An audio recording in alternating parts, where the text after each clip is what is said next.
വലിയവരെ ഉൾപ്പെടുന്ന ടെസ്റ്റ് നടന്നുകൊണ്ടിരിക്കുകയാണ്. ഒന്ന് കൈകളിലേക്ക് പ്രോത്സാഹിപ്പിക്കണം. പിള്ളേരൊക്കെ ടെസ്റ്റ് പാസ്സായി കഴിഞ്ഞു.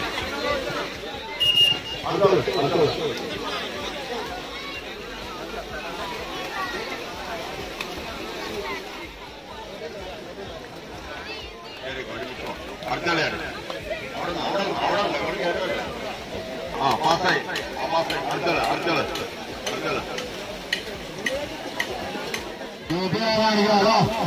യൂട്യൂബ് പിള്ളേരെ ടെസ്റ്റ് ഒന്ന് റെഡി ആയിക്കോട്ടോ. പിള്ളേരെ ടെസ്റ്റ് റെഡി ആയിക്കോട്ടോ. കുട്ടികളുടെ ടെസ്റ്റ് അപ്പുറത്ത് ആദ്യം അപ്പുറത്ത് ആരെങ്കിലും ഒരാള് അങ്ങനെ നിർത്തണം. ഇവിടെ ആരെങ്കിലും പാസ്സായി ഇവിടെ ഒരാളുടെ ടെസ്റ്റ് ഒരാളല്ല ഒരാള് മൂന്നുപേരുണ്ടോ. 9 ദിവസം നീ പ്രത്യേകം പറയുക. അത് ലാസ്റ്റ് കാണിച്ചാൽ മതി. ലാസ്റ്റ് പറയാം. 4 പേര് ഒന്ന് കളിച്ചു അടുത്ത UPD നല്ല സൗകര്യമാണ് അല്ലേ? എത്ര പേര് വന്നാലും 3 പേര് 6 മാസമായി നല്ല പേരെടുത്ത് അടുത്തത്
എന്നെ സംബന്ധിച്ചിടത്തോളം ഇവന്റെ വ്യത്യാസങ്ങളാണ്. കാരണം ഇവന് 6 വയസ്സ്, LKG UKGയിലൊന്നും ഒരു അഡ്മിഷൻ കിട്ടാതിരുന്ന സമയം ഉണ്ടായിരുന്നു. പക്ഷെ ഇന്നിപ്പോ എന്റെ മോൻ 1ാം ക്ലാസ്സിലേക്ക് അഡ്മിഷൻ നേടിയെടുത്തിട്ടുണ്ട്. അത് ശരിക്കും ഇവിടെ വന്നതിന്റെ ഒരു പ്രയോജനമാണ്. ഒരിക്കലും ഇവിടെ ഇല്ലെങ്കിൽ എന്താണോ പഠിക്കുന്നത് സംസാരിക്കാൻ പഠിപ്പിക്കുവോ, അല്ലെങ്കിൽ ഇതൊക്കെ ഒക്യുപേഷൻ തെറാപ്പി, സ്പീച്ച് തെറാപ്പി, ഇങ്ങനെ കുറെ തെറാപ്പികളിലൂടെ ഇവനെ ഞാൻ കൊണ്ടുപോകുന്നത്. പക്ഷെ ഇതൊക്കെ ഇവിടെ പഠിപ്പിക്കുന്നതാണെന്ന് വെച്ചാൽ നമുക്ക് വേണമെങ്കിൽ ഇതൊക്കെയും കൂടി പഠിക്കാം.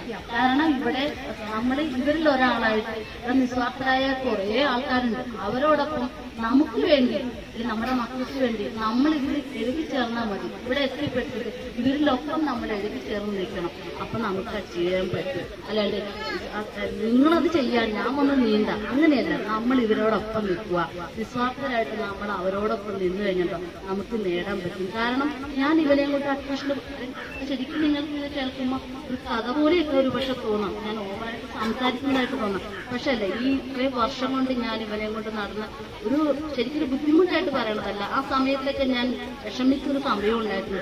ഓരോ സ്കൂളിൽ അഡ്മിഷന് പോണ സമയത്തും അവര് നമ്മളെ കുറ്റപ്പെടുത്തുന്ന കുറച്ച് വാക്കുകൾ കേട്ടിട്ടുണ്ട്. പക്ഷെ ഇവിടെ സജി സാറിന്റെ അടുത്ത് ഞാൻ ഒരു ഫോൺ കോൾ എനിക്ക് വേണ്ടി വന്നു. സാറേ, എന്റെ മകൻ അങ്ങനെ ഇത്ര വയസ്സാണ്, ഇതുപോലെയാണ് ബുദ്ധിമുട്ടുകൾ, എനിക്ക് നീന്തൽ പഠിപ്പിക്കണം എന്ന് പറഞ്ഞപ്പോൾ സാറ് വന്നോളൂ എന്ന് പറഞ്ഞ് ശരിക്കും ഇവരൊക്കെ ഇവിടെ നിൽക്കുന്ന ഓരോ വോളണ്ടിയേഴ്സും ഒപ്പം നിന്ന് അവരുടെ കുട്ടികളെ നോക്കുന്നത് പോലെ തന്നെ എന്റെ മോനെ ഇവരൊക്കെ തന്നെ നോക്കും. ഇവിടെ എത്തിപ്പെട്ടിട്ടേ ഉള്ളൂ ഞങ്ങള്.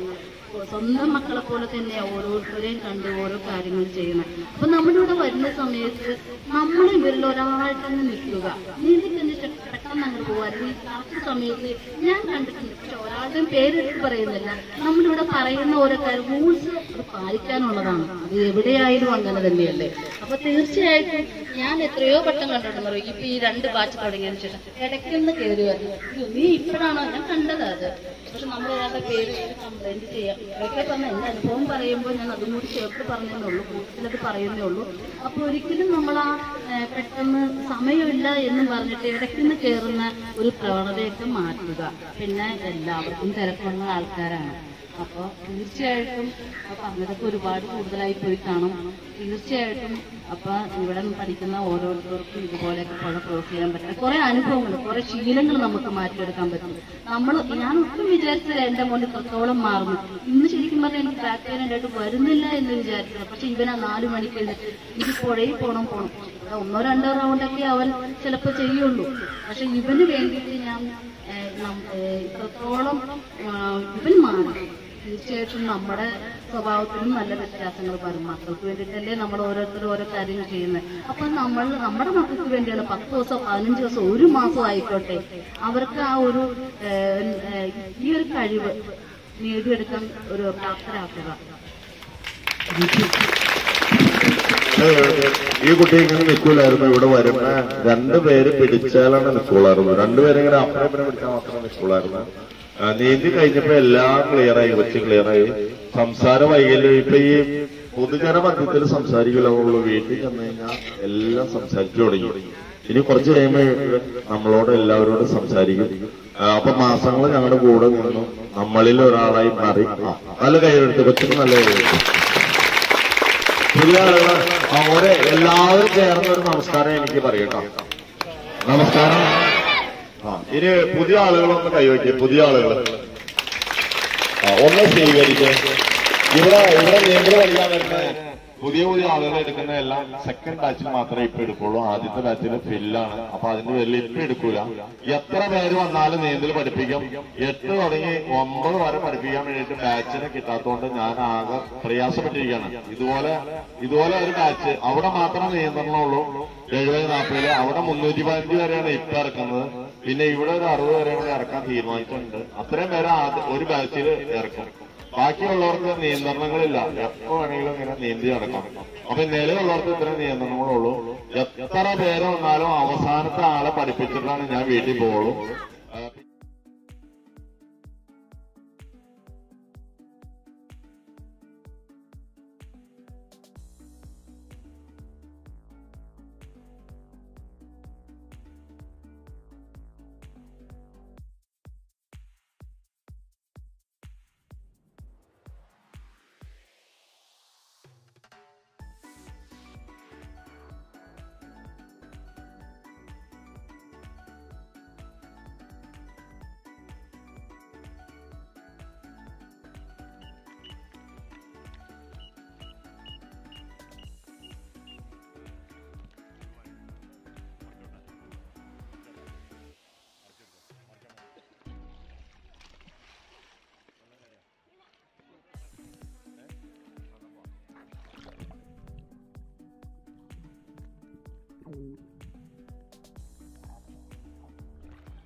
വരണ്ട അത് പറയണ്ട വായിക്കണം പരിചോട്ടെ ഞാനും വരാം കേട്ടോ ഓക്കെ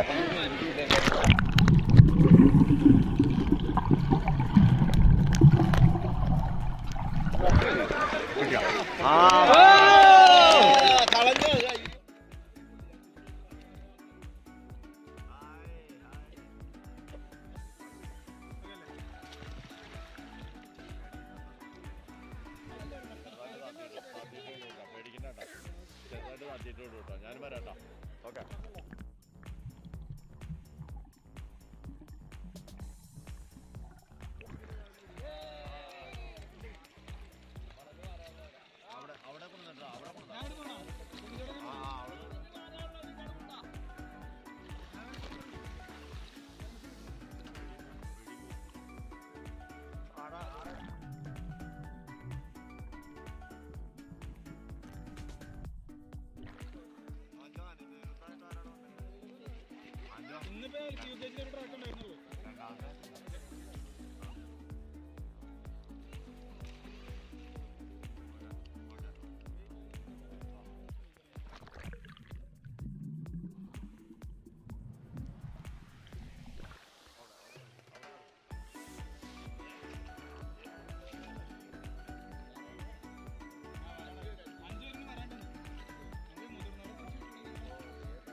മുതിർന്നവരെ പഠിക്കട്ടാ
ഇവിടെ എല്ലാത്തിനും ഒന്ന് സഹകരിക്കുക മൊത്തം എല്ലാവരും സഹകരിച്ചാൽ മാത്രമേ നടത്തിക്കൊണ്ടാൻ പറ്റുള്ളൂ കൂടുതൽ ആളുകളെ പഠിപ്പിക്കാനാണ് ഇഷ്ടം അപ്പൊ നിങ്ങള് രണ്ടാമത്തെ ബാച്ചുകാർ ഇതെല്ലാം എടുത്തു വെച്ച് നമ്മുടെ സ്റ്റോർ റൂമിലാക്കിയിട്ട് പോവുള്ളൂ എല്ലാവരും ഹെൽപ്പ് ചെയ്യണം പെട്ടെന്ന് ഓടിക്കയറി പോരുത് ഒത്തിരി സാധനങ്ങളുണ്ട് ലക്ഷങ്ങൾ ഈ പൈപ്പ് തന്നെ 90-95 പൈപ്പ് ഉണ്ട് ആ പൈപ്പ് മാത്രം അതെല്ലാം മടക്കി ഇതുപോലെ മടക്കി കെട്ടി അവിടെ കൊണ്ടുപോയി പോകണം ആ സാധനങ്ങളെല്ലാം ഒതുക്കി പോകണം അപ്പൊ പേരൻസും